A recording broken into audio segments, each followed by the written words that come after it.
Parliament వర్షాకాల సమావేశాలు ఈసారి వాడివేడిగా సాగే అవకాశాలున్నాయి. రాజకీయంగా కీలకమైన నియోజకవర్గాల పునర్విభజన, మహిళా రిజర్వేషన్ బిల్లులను ఎట్టి పరిస్థితుల్లో ఆమోదింప చేసుకునేందుకు మోదీ సర్కారు సన్నద్ధమవుతోంది. 130వ రాజ్యాంగ సవరణ బిల్లు 2025 ద్వారా తీవ్రమైన నేర కేసుల్లో అరెస్టై వరుసగా 30 రోజుల పాటు న్యాయ నిర్బంధంలో ఉన్న ప్రధానమంత్రి, ముఖ్యమంత్రులు, మంత్రులు పదవి కోల్పోయే ప్రతిపాదనపై చర్చ జరిగే అవకాశాలు కనిపిస్తున్నాయి. అటు డీలిమిటేషన్ బిల్లు 2026 ద్వారా లోక్సభ, అసెంబ్లీ నియోజకవర్గాల పునర్విభజన, రాజ్యాంగ సవరణ బిల్లు ద్వారా మహిళలకు 33% రిజర్వేషన్ అమలుపైన కీలక నిర్ణయం తీసుకునే వీలుంది. యూనియన్ టెరిటరీస్ లాస్ బిల్లు ద్వారా కేంద్రపాలిత ప్రాంతాల చట్టాల్లో మార్పులు, వన్ నేషన్ వన్ ఎలక్షన్ బిల్లుల ద్వారా లోక్సభ, అసెంబ్లీ ఎన్నికలను ఒకేసారి నిర్వహించే విధానానికి చట్టబద్ధత కల్పించేందుకు భారత ప్రభుత్వం పావులు కదుపుతోంది. అలాగే జాయింట్ పార్లమెంటరీ కమిటీల పరిశీలనలో ఉన్న పలు ఆర్థిక, కార్పొరేట్ సంస్కరణల బిల్లులు ఉండే అవకాశం ఉంది.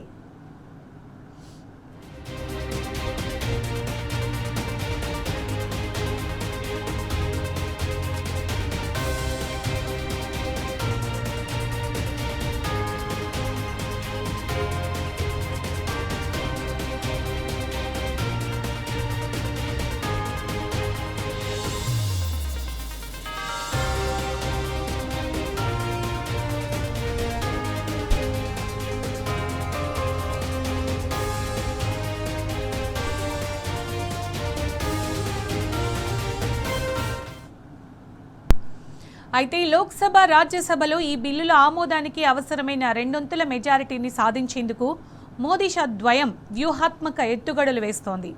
ప్రతిపక్ష కూటమిలో చీలికలు తీసుకురావడం, తటస్థ పార్టీలైన బీజేడీ, జేఎంఎం, డీఎంకే పార్టీల మద్దతు కూడగట్టేందుకు స్కెచ్ వేస్తోంది. రాజ్యాంగ సవరణ బిల్లు ఆమోదం పొందాలంటే ఉభయ సభల్లో హాజరై ఓటింగ్లో పాల్గొన్న సభ్యుల్లో కనీసం 2/3 మంది మద్దతు అవసరం. మొత్తం 543 మంది లోక్సభ సభ్యులందరూ హాజరైతే 2/3 కోసం 362 నుంచి 363 మంది సభ్యుల మద్దతు కావాల్సి ఉంటుంది. అయితే ఓటింగ్ రోజున సభ్యుల హాజరును బట్టి ఈ సంఖ్య మారుతుంది. సభ్యులు తక్కువగా హాజరైతే అవసరమైన 2/3 మెజారిటీ సంఖ్య కూడా తగ్గుతుంది. అలాగే బిల్లుల ఆమోదం సమయంలో కొన్ని పార్టీలు బహిష్కరణ లేదా వాకౌట్ చేసినా సభలో హాజరై ఓటింగ్లో పాల్గొన్న సభ్యుల సంఖ్య ఆధారంగానే స్పీకర్ 2/3 మెజారిటీని పరిగణలోకి తీసుకుంటారు.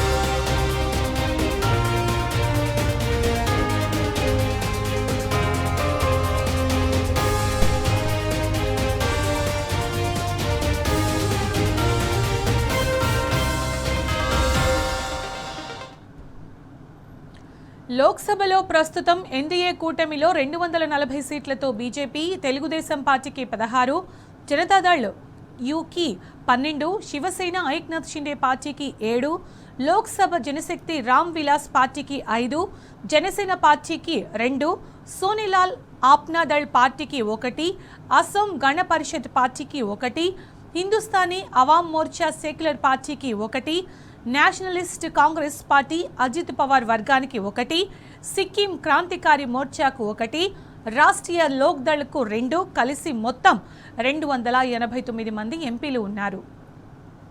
ఇక పశ్చిమ బెంగాల్ మమతా బెనర్జీ నేతృత్వంలోని తృణమూల్ కాంగ్రెస్ పార్టీపై అసంతృప్తి వ్యక్తం చేసిన ఎన్సీపీఐలో చేరిన 20 మంది లోక్సభ ఎంపీలు, అలాగే రాజ్యసభలోని 10 మంది ఎంపీలలో 8 మంది ఎంపీలు పార్లమెంటులో కేంద్ర ప్రభుత్వానికి మద్దతు ఇవ్వనున్నట్లు సమాచారం. ఈ రెబల్ ఎంపీల మద్దతుతో లోక్సభలో ఎన్డీఏ బలం గణనీయంగా పెరగనుంది.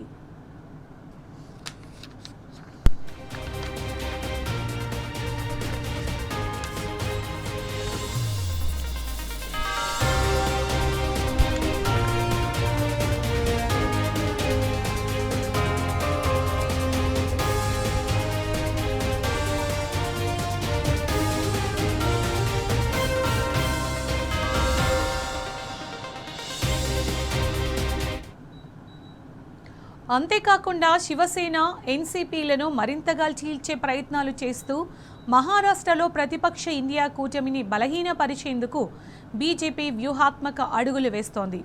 ఉద్ధవ్ ఠాక్రే నేతృత్వంలోని శివసేన యూబీటీకి చెందిన 9 మంది ఎంపీలు, శరద్ పవార్ నేతృత్వంలోని ఎన్సీపీకి చెందిన 8 మంది ఎంపీలలో మిగిలిన సభ్యులను కూడా తమ వైపు తిప్పుకునేందుకు లోపాయకారి ప్రయత్నాలు ముమ్మరమయ్యాయి. శివసేన యూబీటీ ఎంపీలను ఏక్నాథ్ షిండే వర్గంలోకి, శరద్ పవార్ వర్గం ఎంపీలను అజిత్ పవార్ వర్గంలోకి విలీనం చేసేలా తెర వెనుక పావులు కదుపుతున్నట్లు సమాచారం. లోక్సభలో జేఎంఎం 3, అలాగే BRS Rajya Sabha 3, YSR Congress party Lok Sabha 4, Rajya Sabha 4, DMK Lok Sabha 22, Rajya Sabha 8, స్వతంత్రులు లోక్సభ 7 మద్దతు కోసం బీజేపీ వ్యూహాలు రచిస్తోంది. రాజ్యసభతో పాటు లోక్సభలోనూ సంఖ్యాబలాన్ని మరింత బలోపేతం చేసుకునేందుకు జార్ఖండ్ ముక్తి మోర్చా, ఒడిశాకు చెందిన బీజు జనతాదళ్ పార్టీకి లోక్సభలో సభ్యులు లేకపోయినా రాజ్యసభలో ఉన్న 5 మంది సభ్యులు మద్దతు కూడగట్టేందుకు బీజేపీ అధిష్టానం రాయబారాలు నడుపుతోంది. కీలక బిల్లుల ఓటింగ్ సమయంలో ఈ పార్టీలు ప్రభుత్వానికి అనుకూలంగా వ్యవహరించేలా లేదా వాకౌట్ చేసేలా వ్యూహాలు అమలు చేస్తున్నట్లు సమాచారం.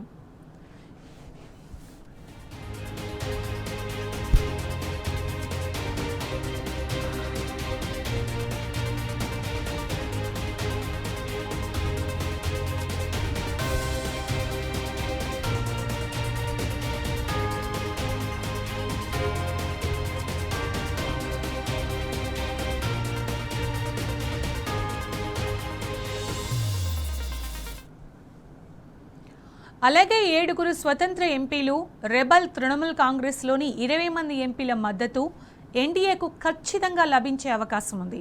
దీంతో మొత్తం 316 మంది సభ్యుల బలం ఎన్డీఏకు చేరుకోనుంది. అదే సమయంలో డీఎంకే 22, జార్ఖండ్ ముక్తి మోర్చా 3 పార్టీలతో కూడా బీజేపీ చర్చలు జరుపుతోంది. ఈ 2 పార్టీల నిర్ణయం కీలకంగా మారనుంది. వీరి మద్దతు లభిస్తే 341 మంది ఎంపీల బలం ఎన్డీఏకు చేరుతుంది. అయితే డీఎంకే మద్దతు ఇస్తుందా లేదా అన్న దానిపై ఇప్పటి వరకు అధికారిక ప్రకటన లేదు. అయినప్పటికీ రాజ్యాంగ సవరణ బిల్లులకు అవసరమైన 2/3 మెజారిటీకి ఇంకా 22 మంది ఎంపీల మద్దతు తక్కువగానే ఉంటుంది.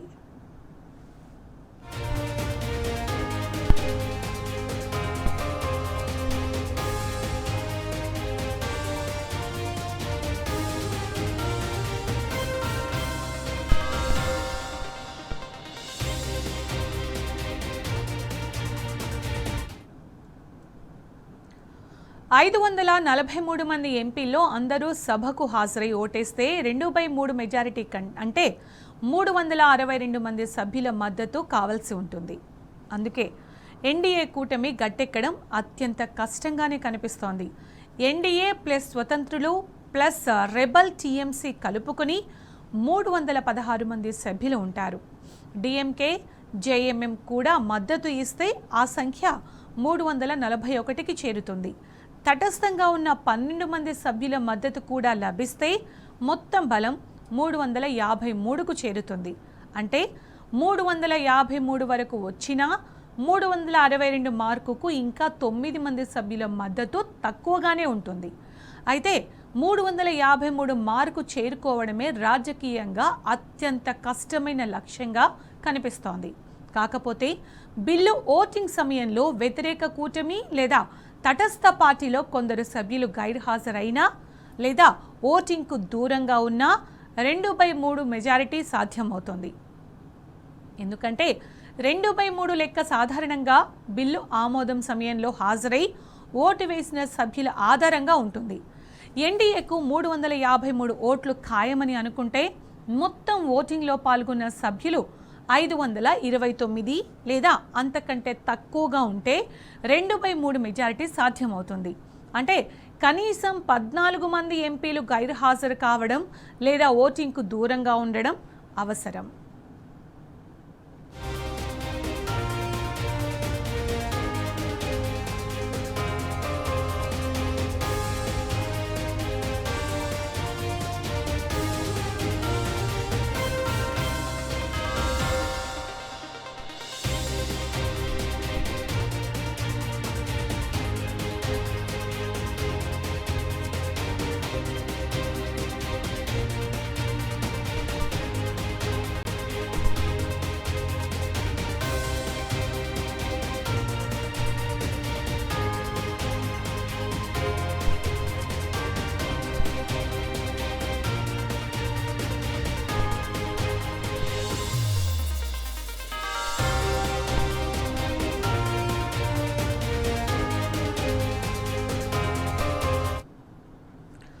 అలాగే ఎన్డీఏ బలం 341 దగ్గరే ఆగితే 2/3 రావాలంటే మొత్తం ఓటింగ్లో పాల్గొన్న సభ్యులు 511 లేదా అంతకంటే తక్కువగా ఉండాలి. అంటే సుమారు 32 మంది సభ్యులు గైర్హాజరు కావడం లేదా వాకౌట్ చేయాల్సి ఉంటుంది. కాబట్టి రాజకీయంగా చూస్తే 543 మంది సభ్యుల పూర్తి హాజరులో 2/3 మెజారిటీ సాధించడం కష్టమే.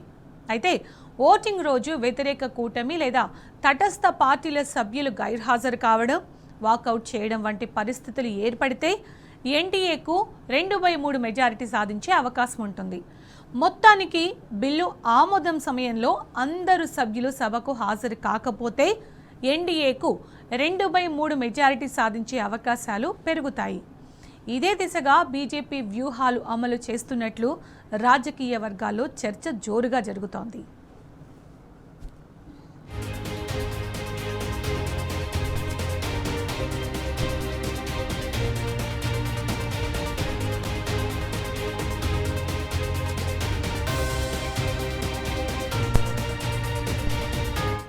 పార్లమెంటు వర్షాకాల సమావేశాలు ఈసారి వేడిగా సాగే అవకాశాలున్నాయి. రాజకీయంగా కీలకమైన నియోజకవర్గాల పునర్విభజన, మహిళా రిజర్వేషన్ బిల్లులను ఎట్టి పరిస్థితుల్లో ఆమోదింప చేసుకునేందుకు మోదీ సర్కారు సన్నద్ధమవుతోంది. ఇక దీనికి సంబంధించిన పూర్తి సమాచారం మా ప్రతినిధి కిరణ్ లైవ్లో అందిస్తారు. కిరణ్, ఈసారి వర్షాకాల సమావేశాలు, పార్లమెంటు వర్షాకాల సమావేశాలు చాలా వేడిగా జరిగే అవకాశాలు కనిపిస్తున్నట్టు తెలుస్తోంది. దీనికి సంబంధించి అప్డేట్స్ ఏంటి కిరణ్? ఖచ్చితంగా సునీత, ఎందుకంటే ఈ నెల 20వ తేదీ నుంచి పార్లమెంటు వర్షాకాల సమావేశాలు ప్రారంభం కాబోతున్నాయి. ప్రధానంగా ఆగస్టు 13 వరకు కూడా కొనసాగుతాయి. దాదాపు 19 రోజుల పాటు జరిగేటువంటి పార్లమెంట్ సమావేశాలంతా కూడా ఈసారి పలు కీలక బిల్లులపైన కేంద్ర ప్రభుత్వం బీజేపీ సన్నాహాలు చేస్తోంది. గత 2-3 నెలల కింద మహిళా రిజర్వేషన్ బిల్లు వీగిపోవడంతో ఆ బిల్లు మరోసారి ఇటు పార్లమెంట్లో ప్రవేశపెట్టేందుకు సిద్ధమవుతుంది. అంతేకాకుండా నియోజకవర్గాల పునర్వ్యవస్థీకరణకు సంబంధించినటువంటి బిల్లు ఏదైతే ఉందో 131 రాజ్యాంగ ఏదైతే సవరణ బిల్లు ఏదైతే ఉందో దాన్ని కూడా ప్రవేశపెట్టబోతోంది. అంతేకాకుండా ప్రధానమంత్రితో పాటు సీఎంలు, అంతేకాకుండా మంత్రులు 30 రోజుల పాటు జైల్లో ఉంటే వాళ్ళ పదవి నుంచి వైదొలిగేటువంటి అవకాశాన్ని అయితే బిల్లును కూడా ప్రవేశపెట్టబోతున్నట్టుగా మనకు సమాచారం అందుతుంది. ప్రధానంగా ఈ బిల్లులన్నిటిపైన కూడా ఏ విధమైనటువంటి చర్చలు చేపడుతుంది, ఏ విధమైనటువంటి ఈ బిల్లులకు సంబంధించినటువంటి సంఖ్యాబలం కనుక చూసుకున్నట్లయితే దాదాపు పార్లమెంటులో దాదాపు 543 మంది సభ్యులు ఉన్నారు. అందులో బీజేపీకి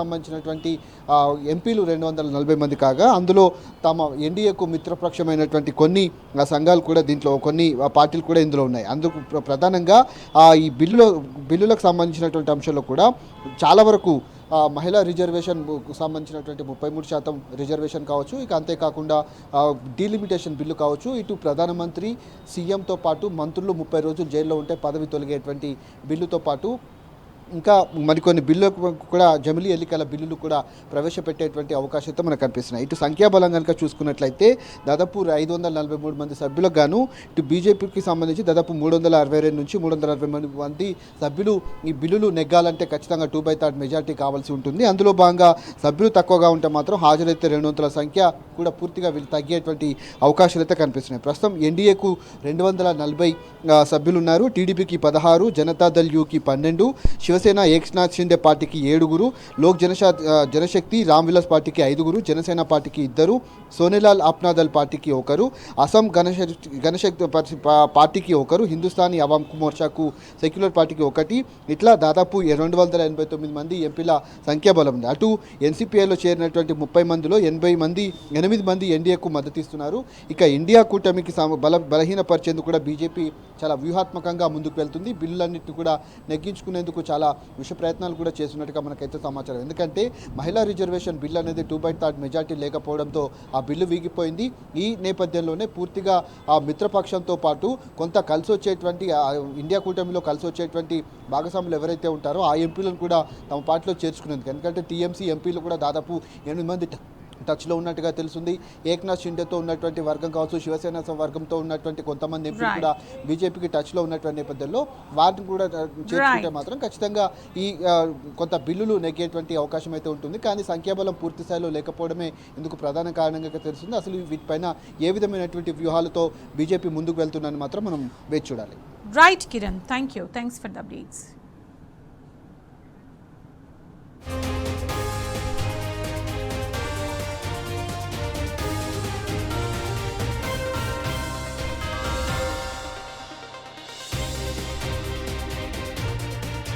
ఈసారి పార్లమెంటు వర్షాకాల సమావేశాలు వేడిగా సాగే అవకాశాలున్నాయి. రాజకీయంగా కీలకమైన నియోజకవర్గాల పునర్విభజన, మహిళా రిజర్వేషన్ బిల్లులను ఎట్టి పరిస్థితుల్లో ఆమోదింప చేసుకునేందుకు మోదీ సర్కారు సన్నద్ధమవుతోంది. ఇక మరింత సమాచారం మా ప్రతినిధి సురేష్ అడిగి తెలుసుకుందాం. సురేష్, ఈసారి ఎలాగైనా సరే కొన్ని కీలకమైన బిల్లుల్ని ఆమోదింప చేసుకునేందుకు బీజేపీ సన్నద్ధమైనట్టు తెలుస్తోంది.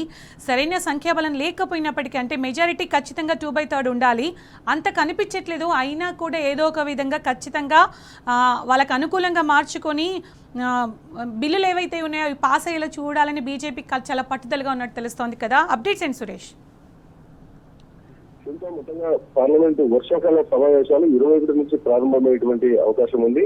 ఇందులో ముఖ్యంగా మహిళా రిజర్వేషన్ బిల్లు, డీలిమిటేషన్ బిల్లును పాస్ చేసుకునే దిశగా ప్రస్తుతమైనటువంటి ఎన్డీఏ సర్కారు పావులు జరుగుతుంది. దీంతో పాటు కీలక బిల్లు కూడా 1 నేషన్ 1 బిల్ ఇటు మంత్రులు, కేంద్ర మంత్రులు, రాష్ట్ర మంత్రులు, ఇటు ప్రధానమంత్రి కానీ 30 రోజుల పాటు జైల్లో ఉంటే దానికి సంబంధించిన మేరకు సంబంధించినటువంటి బిల్లును కూడా ఆమోదించుకునే దిశగా ప్రస్తుతం కేంద్ర ప్రభుత్వం ముందుకెళ్తుంది. అందులో భాగంగానే లోక్సభలో అతి కష్టం పైన 2/3 మెజార్టీ సాధించేటువంటి పరిస్థితుల్లో బీజేపీకి ఎదురవుతున్నటువంటి సిచ్యువేషన్ ఏర్పడుతుంది. అందులో భాగంగానే ఆర్టికల్ 3 ప్రకారం 543లో 362 సీట్లు ఖచ్చితంగా బీజేపీ ఎన్డీఏ కూటమికి ఉంటే తప్ప 523 మంది సభ్యులు హాజరైనప్పుడు ఉంటుంది. కాబట్టి ఆ నిబంధనలు పక్కన పెట్టుకొని 360 ఆర్టికల్ 222 వరకు మద్దతు తీసుకొని ముందుకున్నటువంటి నిబంధనలకు ముఖ్యంగా కేంద్ర ప్రభుత్వం ఆలోచనలో ఉంది. ఫ్లోర్ మేనేజ్మెంట్ విషయంలో ఈ ఆర్టికల్ 368 ప్రకారం ముందుకెళ్లే దిశగా కేంద్రం ప్రయాణిస్తుంది. అందులో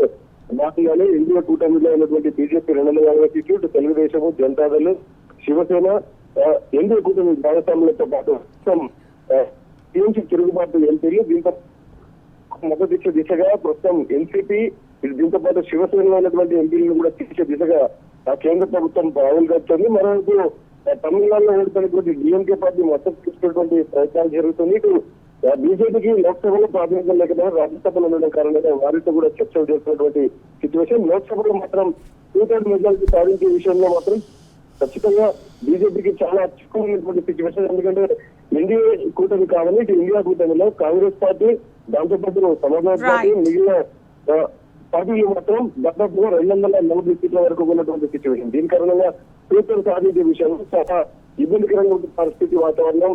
లోక్సభలో మాత్రం 2/3 మెజారిటీని ఈజీగా సాధించుకునేటువంటి అవకాశాలను, దాని కారణంగానే రాజ్యసభ విషయంపై ఇప్పటికే కసరత్తు పూర్తి చేసినటువంటి కేంద్ర ప్రభుత్వం లోక్సభ పైన ప్రధానంగా దృష్టి సారించింది. Right Suresh, thank you.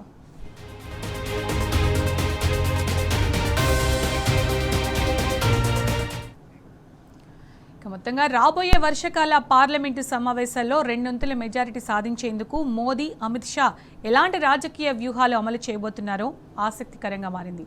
ఇవి బులెటిన్ అప్డేట్స్. నమస్తే.